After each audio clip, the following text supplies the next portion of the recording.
최대한 처방 많이 받으려고 주민번호 3개 넣어서 처방전 뽑았다. 요즘에는 약을 사려고 하면 민증이 있어야 한다. 직원들도 못 믿는.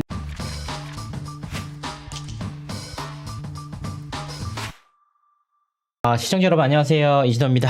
박나래씨 관련돼가지고 제가 좀 지켜보겠다고 했는데 오늘 연달아서 또 이슈가 터졌습니다. 그 내용에 대해서 하나둘씩 짚어가면서 주사 이모 사안, 사실 굉장히 막바지 내용인데 제가 굉장히 좀 궁금했던 게 있었어요. 뭐냐면 오늘 그 SBS 궁금한 이야기 Y에서 담았잖아요. 그래서 제가 좀 뭔가 새로운 내용이 나올 줄 알고 굉장히 유심히 지켜봤는데 시청자분들이 보셨다시피 제가 2주 전에, 3주 전에 했던 내용과 큰 차이가 없는 현장의 영상을 담는 위주로 조금 달랐던 것 빼고는 내용이 대동소이했다. 그러니까 시청자분들은 벌써 2, 3주 전에 제 방송을 통해서 생생하게 가장 먼저 그 내용들을 살펴봤다는 의미입니다. 제가 좀 방송을 준비하는 데 있어서 깜짝 놀란 소식이 하나 있는데 바로 이제 박나래 씨 관련돼가지고 이런 기사가 나왔거든요. 박나래 매니저가 박나래 차량에서 남성과 특정 행위를 했다 해가지고 차량 뒷좌석에서 원치 않는 상황을 강제 인지하게 됐고 진정서에 직장 내 괴롭힘 피해 주장이 담겼다. 박나래 매니저들이 노동청에 제출한 진정서에는 그간 알려지지 않은 직장 내 괴롭힘 피해를 주장한 내용들이 담긴 걸로 파악됐다. 매니저들이 함께 있는 차량에서 박 씨와 동승 남성의 특정 행위로 인해서 피해를 입었다. 운전석과 조수석에 타고 이동 중이었는데 박 씨가 뒷좌석에서 남성과 함께 특정 행위를 했다. 차량이라는 공간 특성상 상황을 피하는 게 그리고 자리를 벗어나는 게 불가능했다. 박 씨가 사회적 지위를 이용해서 원치 않는 상황을 시각, 청각적으로 강제 인지하게 했다. 대형 사고가 일어날 뻔했던 위험한 상황이다. 이런 내용이 있었어요. 그래서 이게 나왔는데 사실 굉장히 조금 안타까운 내용입니다. 왜냐하면은 누구 하나 잘못되면 어떡하나라는 생각까지 좀 들 정도예요. 왜냐하면은 이 내용은 이미 지난달 초에 제가 제보받았던 내용들입니다. 그리고 이제 저뿐만 아니라 다른 매체에서도 제보받은 걸로 알고 있어요. 근데 다루지 않았습니다. 제가 알고 있기로는 디스패치도 이 내용을 인지하고 다루지 않은 것으로 파악되는데 우리나라를 대표하는 또 종합편성 방송인 채널A에서 이거를 그대로 방송했다는 게 좀 믿기지가 않습니다. 사실 제보자들 입장, 매니저들 입장에서는 진정서에 넣을 수 있죠. 충분히 넣을 수 있는 내용입니다. 왜냐하면 본인들이 원치 않는 상황을 당했기 때문에. 근데 방송사 입장에서는 이게 아직 결론이 나오지 않았고 지극히 사적인 내용이기 때문에 아직까지는 확인되지 않은 상황인데 그런데 이걸 보도했다. 진짜 이건 가면 되돌릴 수가 없는 거잖아요. 한번 나오면은 안타깝긴 합니다. 이게 이제 좀 안타깝지만 어쨌든 이게 뭐 직장 내 괴롭힘 진정서로 냈기 때문에 매니저분들이 사실은 전부터 주장했던 내용이긴 했습니다. 어떤 경로를 통해서 나왔는지는 제가 파악되지 않습니다. 진정서에 적혀있으니 내보낸 거겠지. 그렇죠. 그 진정서에 적혀있으면 내보낼 수 있죠. 그러면은 거꾸로 누군가가 이제 어떤 직장 내 괴롭힘에 대해서 서로 간에 원한 관계, 안 좋은 관계가 있을 수 있잖아요. 그럼 일방 당사자가 이것까지 했다라고 진정서에 넣은 것을 이게 너무 개인적인 부분인데 터뜨렸을 때 나중에 사실이 아닌 것이거나 혹은 잘못 알려진 것으로 나왔을 때가 큰 문제라는 거예요. 돌이킬 수 없으니까. 일단은 오늘 메인 주제는 궁금한 이야기 Y에서 박나래 씨 관련된 주사 이모권을 했는데 이 부분에서 특별한 게 좀 나올 것 같아서 유심히 지켜봤습니다. 일단은 전체적으로 내용 살펴보니까 지인들 진술이 나왔고요. 두 번째는 문제가 된 해당 성형외과 원장의 출연이 했고 세 번째는 주사 이모의 과거가 나왔습니다. 처음부터 본인이 의사라고 했다. 본인이 2학년 재학 중에 남자친구였던 지금의 남편을 만나서 딸을 낳았다고 얘기를 했다고 합니다. 그리고 주사 이모가 주사를 놓는 모습도 직접 보고 직접 놨고 상태가 안 좋았다. 이런 내용들도 함께 나왔습니다. 그동안 주사 이모 리스트가 어떠느니 저떠느니 막 나왔었는데 결과적으로는 제작진 역시도 확인을 해보니까 주사 이모의 행태 자체가 수많은 연예인들을 다 끌어다가 마치 본인의 허위 커리어를 과시하는 명목으로 연예인들을 썼다는 의미입니다. 제가 앞서서 방송했던 내용 그대로예요. 그러니까 실제로 주사 이모와 관련된 연예인들한테도 컨택을 했던 것으로 보이는데 저도 똑같은 얘기를 들었기 때문에 굉장히 한 명 한 명 공개하기가 부담스럽습니다. 확인이 안 됐으니까.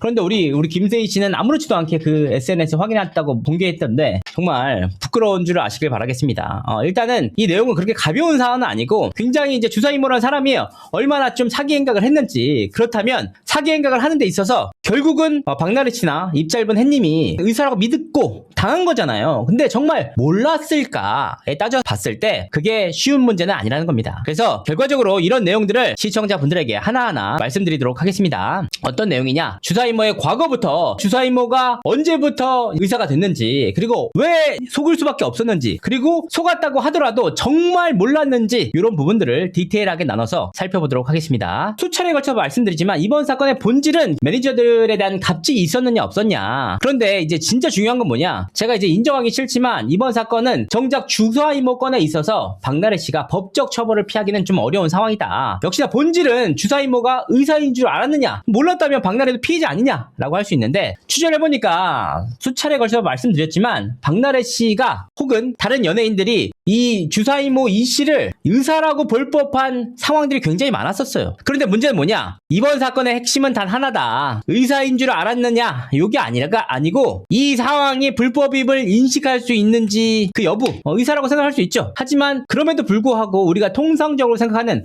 의사는 의료기관에서 진료를 해서 처방을 해가지고 처리가 이루어지는데, 그런 비정상적인 방법들이 진행되는 과정 속에서 모를 수가 있었느냐, 이런 내용들에 초점을 맞춰보자라는 겁니다. 자, 그렇다면 왜 주위에서 주사 이모가 왜 의사인 줄 알았느냐, 여기서 좀 중요한 내용들이 있는데, 일단 주사 이모가 수차례에 걸쳐서 본인이 의사라고 주장을 했는데, 여기서 제일 중요한 게 뭐냐? 박나래 씨나 나온산에서 한번 큰 이슈가 됐습니다. 그때가 언제냐? 대만 현지 촬영일 때 문제였는데, 2023년 11월에 대만 촬영 과정에서 그때 당시에 주사 이모를 박나래 씨가 요청을 했어요. 불러가지고 이분이, 이 주사 이모도 보통 사람이 아닌 게, 이때 뭐 사촌의 지인들까지 해서 6명이 갔단 말이에요. 6명이 직접 가서 당시 나온산 제작진들이 묵고 있는, 그리고 촬영도 함께 진행되는 호텔에 같이 묵었습니다. 그런데 제작진이 사실 그렇게 아무렇지도 않은 것처럼 보이지만 현장에서 통제를 좀 엄격하게 한단 말이에요. 왜냐면 허락되지 않은 인원이 갑자기 들어와서 뭔가 한다든지, 허락되지 않은 인원들 때문에 문제가 생긴다든지 이럴 수 있잖아요. 그러니까 철저하게 사전에 허가된 인물들만 들어갈 수 있는데, 갑자기 허가되지 않은 주사 이모가 나타났던 거예요, 거기에. 그래서 박나래 씨가 당시에 수액을 맞은 것으로 보이는데, 이 과정에서 이제 촬영을 제대로 진행돼야 되는 나온산 PD 입장에서는 황당하잖아요. 당신 뭐냐, 나가라, 이런 식으로 갈등이 벌어졌고, 이 과정에서 주사 이모가 실제로 또 엄청 난리를 쳤나봐요. 요 내용들 박나래가 다 돼서 제작진 찾아갔더니 호텔 안에 약과 주사 이모가 있었다. 처음 보는 사람이니까 누구냐라고 물어보니까 박나래와 우연히 만났다. 자신은 의사이고 방송사 사장도 알고 연예인도 다 안다. 어딜 감히 소리 지르냐면서 제작진과 싸웠다 하시는데, 이게 그때 당시 PD랑 싸운 겁니다. 알아보니까 자기가 MBC 사장도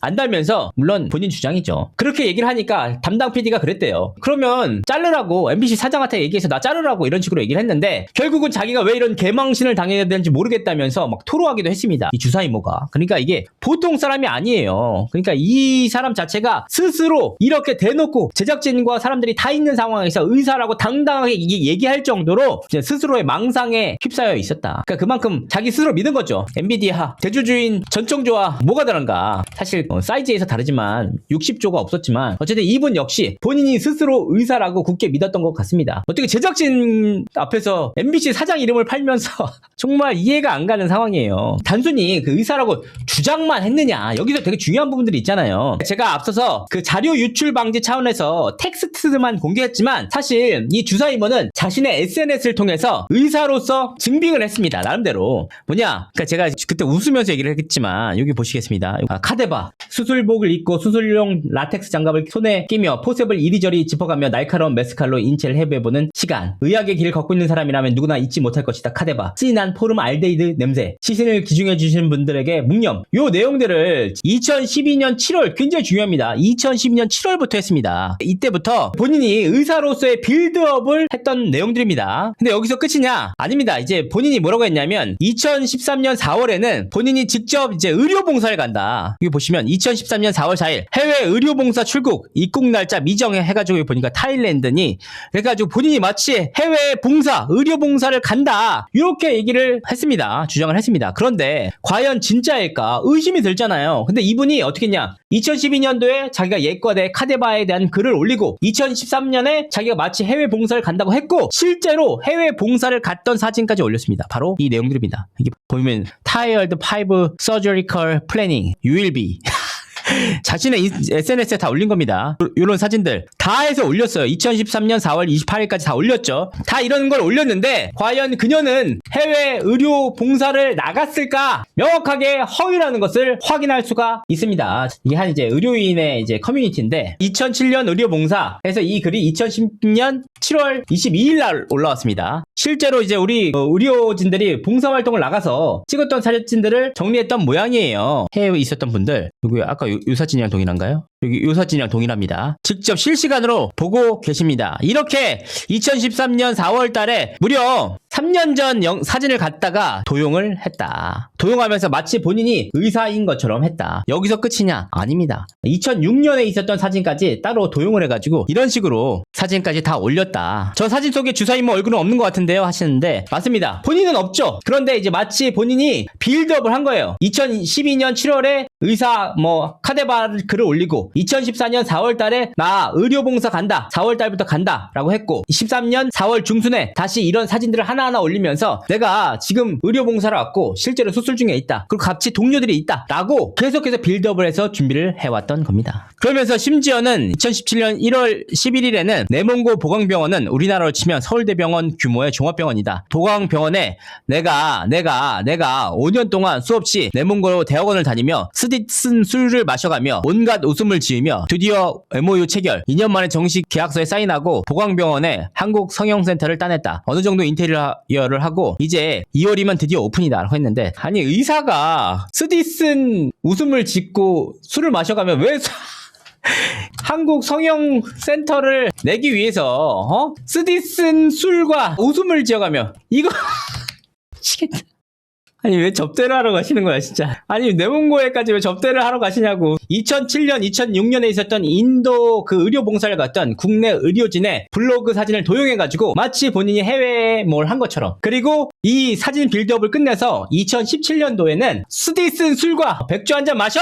내몽고 말타! 이러면서 웃음 지어가며 현지 병원 의사들을 꼬드긴 끝에 한국 성형센터를 내게 됐다는 그녀의 주장. 그러니까 주위 사람들이 2012년 이후에 그녀를 만났던 사람들은 그녀를 의사라고 인지할 만한 상황들이 분명히 있었다는 겁니다. 이걸 본인의 개인 SNS에 계속 올렸기 때문에 그렇게 인지한 사람들이 분명하게 있었다. 왜 하필 레몬고일까 하시는데 중국 내부에서는 그렇게 한국 성형에 대한 관심도가 높은 사람들이 많대요. 그래서 실제로 이제 성형외과에서 속눈썹 붙이고 이런 분들에게 가운을 씌워주면서 그분들에게 의사처럼 비춰지게 하는 행위들이 실제로 있기도 했다고 합니다. 이런 행위를 이용한 것으로 보입니다. 네, 그렇다면 우리가 정말 중요한 게 있죠. 그녀는 정말 의사였을까? 여기서 이제 그녀의 행적을 살펴볼 수밖에 없는데 역시 궁금한 이야기 Y에서도 확인하지 못했던 내용들 제가 다 확인을 해봤습니다. 뭐냐면 주사이모에 대해서 다룬 이후에 그녀에 대한 제보가 계속해서 이어졌어요. 그래서 그녀의 행적에 대해서 추가적으로 역추적을 해봤다. 물론 이게 진실이 아닙니다. 아닐 가능성이 굉장히 좀 어느 정도 있습니다. 왜냐면 본인 피셜도 있거든요. 본인 피셜. 자, 그리고 분명한 것은 저는 오늘 주사이모에게 연락을 취했어요. 그래서 주사이모의 입장을 듣고 싶다고 했더니 남편분이 받으셨더라고요. 남편분으로 추정되는 남성이 받았습니다. 50대 남성 뭐 이렇게 막 받으셨는데 제가 충분히 설명을 하고 반론을 드렸음에도 불구하고 제 전화를 끊으셨습니다. 주사이모의 피셜까지 해가지고 살펴보면 자, 이게 뭐가 있냐면 디스패치에서 그녀 그 주사이모에 대해서 얘기한 것과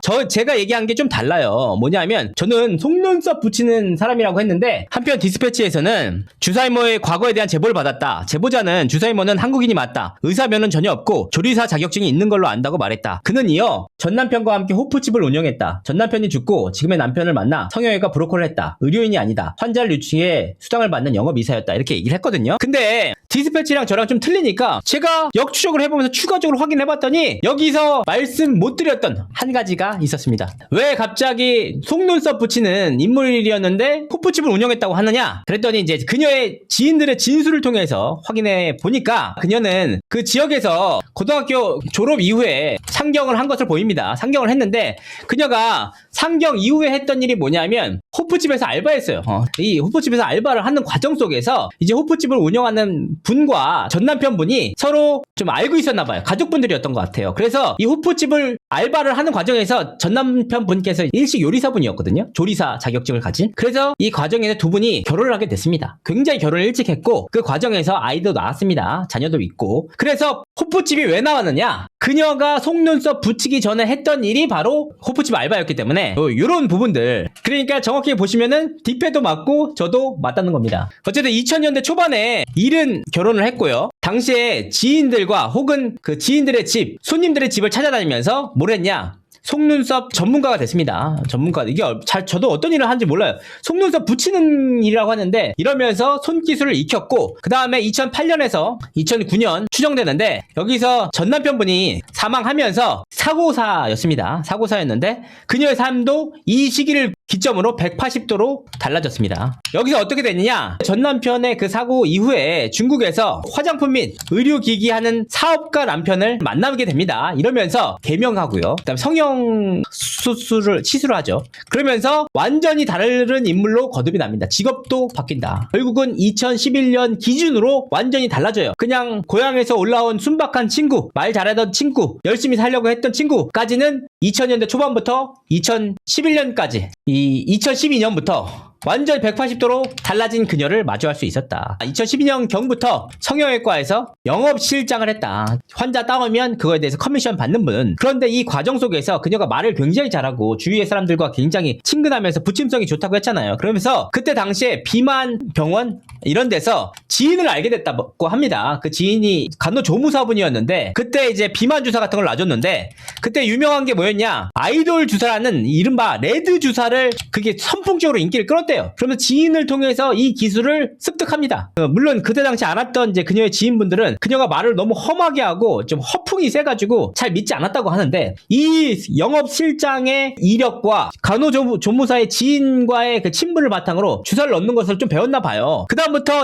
그녀가 갑자기 2012년 본인이 이제 예과대 나왔다. 앞서서도 이제 의사분들의 피셜로는 예과 2학년 때는 해부를 하지 않는다 라고 하더라고요. 어쨌든 그거 자체가 거짓말이란 얘기였는데 예과 2년생이라고 주장을 하다가 중국 뭐 내몽고 바오강 대에서 본인이 성형센터를 얻게 됐다. 이런 얘기까지 이어졌습니다. 그러니까 이렇게 거짓말의 단계가 순발력으로 치는 게 아니고 지속적으로 빌드업을 해가지고 2012년 이후에 그녀를 알았던 사람들은 의사구나. 실제로 그 궁금한 이야기의 Y에서도 그랬잖아요. 아니 본인이 원래는 의사인데 이제 의사로는 막 수술실 들어가서 수술하는 거 너무 힘드니까 그 환자 유치하면 훨씬 더 많은 돈 버는데 내가 왜 그거 하냐. 이런 식으로 추가적으로 빌드업을까지 했다. 그래서 주위에서는 그녀를 의사로 알 수밖에 없었다. 하지만 여기서 중요한 게 있죠. 정말 불법인 줄 몰랐을까는 다릅니다. 그녀가 의사인 줄 알았죠. 이게 뭐 샤이니 키나 입 짧은 햇님이나 박나래 씨나 그녀가 의사인 줄 알았던 거는 명확한 사실이에요. 그런데 문제가 뭐냐? 우리가 아무리 주위에 의사가 있다고 하더라도 의사가 갑자기 우리 집으로 와. 우리 집에서 그냥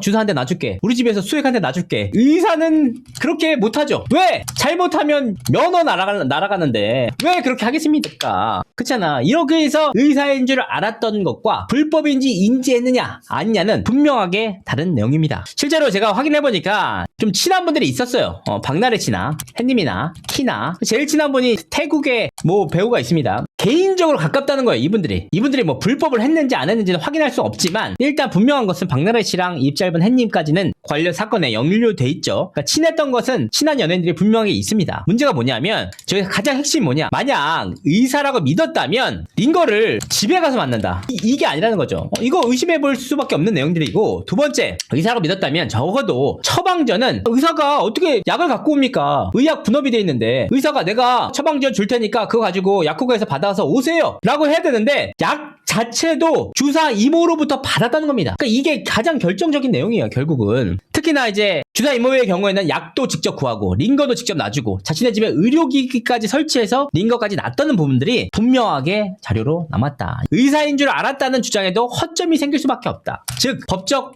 처벌 가능성이 생긴다. 이런 내용입니다. 그래서 여기서 가장 중요한 내용들이 처방인데 이 주사 이모는 본인이 약까지 직접 확보하고 박나래 씨와 입 짧은 햇님에게 건네줬습니다. 약을 공수해 와서 건네준다. 그러니까 단순히 의사라고 하면 처방전 내주면 되는데 약까지 직접 갖고 와서 본인이 직접 놔준다. 이게 굉장히 의아하잖아요. 그래서 살펴봤더니 어떤 식으로 건네주느냐 총 3가지 방법이 있었습니다. 뭐냐? 첫 번째, 주사 이모가 자신의 집에 문고리에 약 올려놓을게 카톡을 보내면 이 매니저들이 주사 이모 집에 앞에 가서 그 문고리에 걸려있는 약을 가져와서 공수하는 방법이었습니다. 특히나 이 입 짧은 햇님과 박나래 씨가 놀라운 토요일이라는 프로그램을 같이 했잖아요. 예능 프로그램을. 그래서 햇님의 매니저가 집 앞에 가서 그걸 가져다가 녹화 현장에서 약을 분배하는 케이스도 있었습니다. 그러니까 그때 당시 이제 입 짧은 햇님을 주사이모는 굉장히 친했나봐요. 햇님아, 햇님이 이렇게 불렀습니다. 굉장히 가깝다는 의미죠. 그래서 금요일 롤토 촬영 때 햇님이한테 전해주라고 할게 했던 부분들이 분명하게 기록으로 남았다.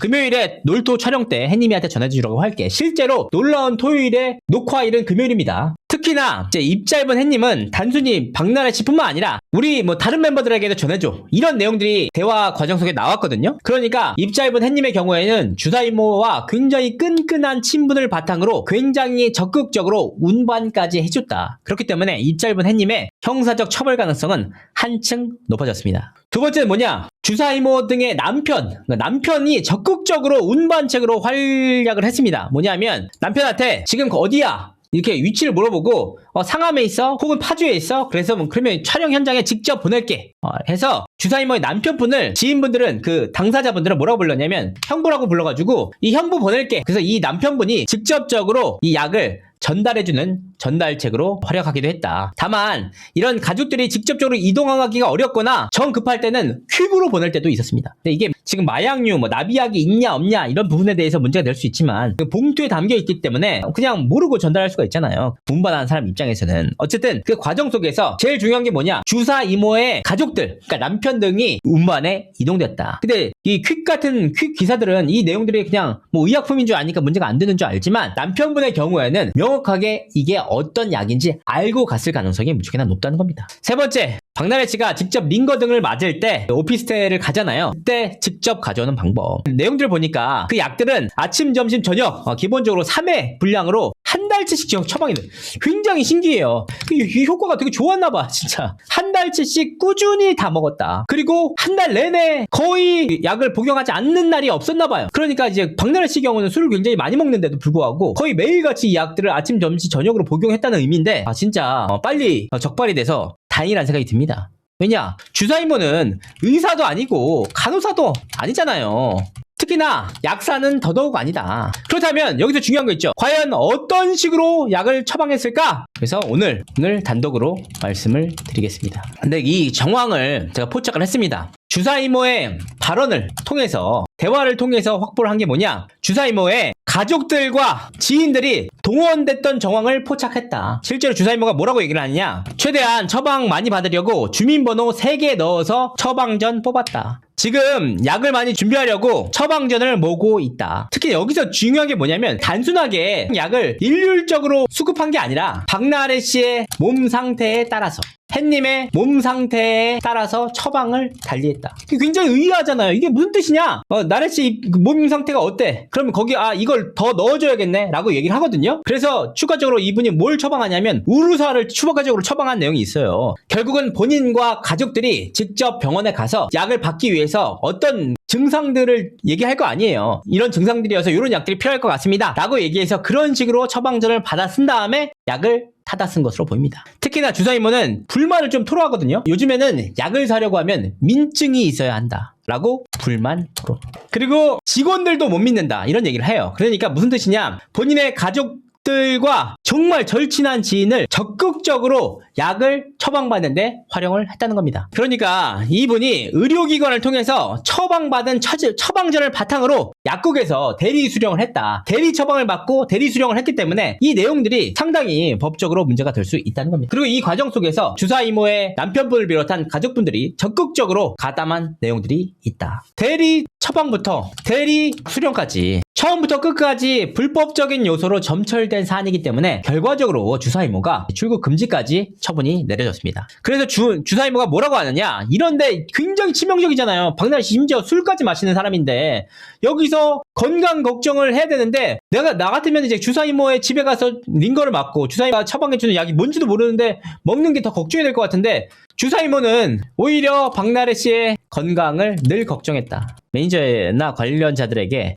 우리 나래 씨 약 잘 챙겨 먹으라 그래. 간이 소중해. 한번 망가지면 큰일 나. 우리 나래 씨 약 잘 먹는지 옆에서 잘 체크해달라. 이렇게 건강까지 고려해주면서 이 약을 꼭 먹어야 된다. 이 약을 먹어야 건강에 좋다는 식의 가스라이팅을 지속적으로 이어간 것으로 보입니다. 참 납득이 안 가는 내용이죠, 사실. 큰일 날 뻔했어. 진짜 누구 하나가 이렇게 큰일 나면 어떡해. 그렇다면 이제 여기서 중요한 게 또 뭐냐.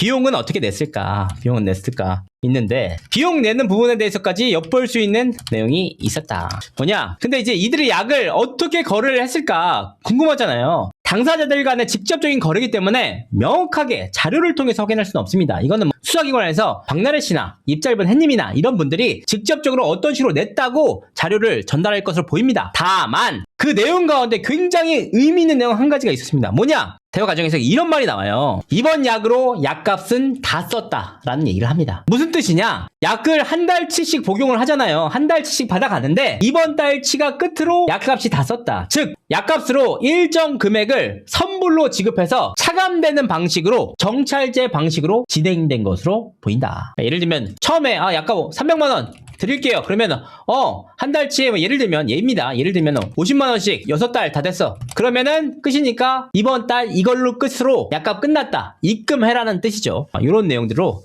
살펴볼 수가 있겠습니다. 이런 내용들 전체적으로 봤을 때 그러면 이 주사이모라는 사람 자체가 본인이 의사라고 구라를 치면서 사기 행각을 벌이면서 사람들을 끌어모았던 건 맞는데 처음에 그렇게 끌려왔다고 하더라도 그 이후에 그 주사이모의 집이라든지 혹은 약 등의 처방이 있어서 불법적인 요소를 알 수밖에 없는 상황이었다. 이런 부분에 대해서 수사기관에선 면밀하게 살펴볼 것으로 보입니다. 결국 이제 최근에 주사이모는 한 대형 법인을 선임했죠. 선임했는데 사용에 적극적으로 법적 대응에 나서고 있습니다.